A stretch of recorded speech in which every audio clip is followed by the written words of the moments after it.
السلام علیکم ورحمۃ اللہ وبرکاتہ۔ جی یہ حدیث ہے عبداللہ بن عمر رضی اللہ تعالی عنہ سے کہ مدینہ میں ایک آدمی فوت ہو جاتا ہے اور رسول اللہ صلی اللہ علیہ وسلم نے جنازہ پڑھایا، پھر پوچھا کاش یہ اپنی پیدائش والی جگہ سے باہر فوت ہوتا۔ صحابہ نے جب پوچھا تو اللہ کے محبوب نے فرمایا کیونکہ جب اپنی پیدائش کی جگہ سے دور فوت ہوتا تو جنت میں اسے اس کی پیدائش گاہ سے موت کی جگہ تک کا فاصلہ ماپ کر جنت دی جاتی ہے۔ یہ سنن ابن ماجہ کے اندر بھی حدیث موجود ہے، سنن نسائی کے اندر بھی حدیث موجود ہے۔ شیخ البانی رحمہ اللہ نے اس کو حسن کہا ہے، اور زبیر علی زئی رحمہ اللہ انہوں نے بھی اس کو حسن کہا ہے شواہد کی بنا پر۔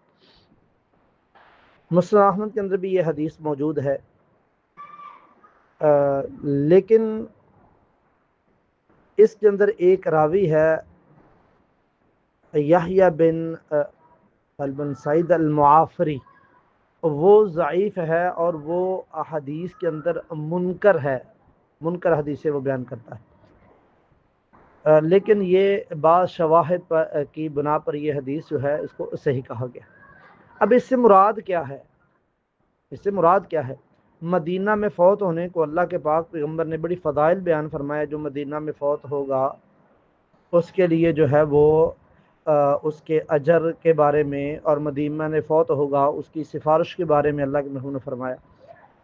اور بعد نے اس سے یہ مراد لی ہے کہ اللہ کے محبوب نے یہ فرمایا کہ کاش یہ مدینہ کے باہر ہوتا تو پیدائش اس کی ہوتی اور مدینہ میں آ کر یہ فوت ہوتا۔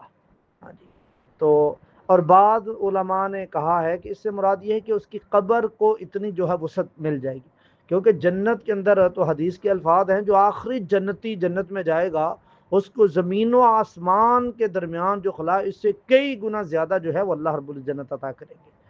تو یہ خصوصی انعام ہے مدینہ میں فوت ہونے کے لیے، اور اس کے علاوہ بھی حدیث موجود ہے۔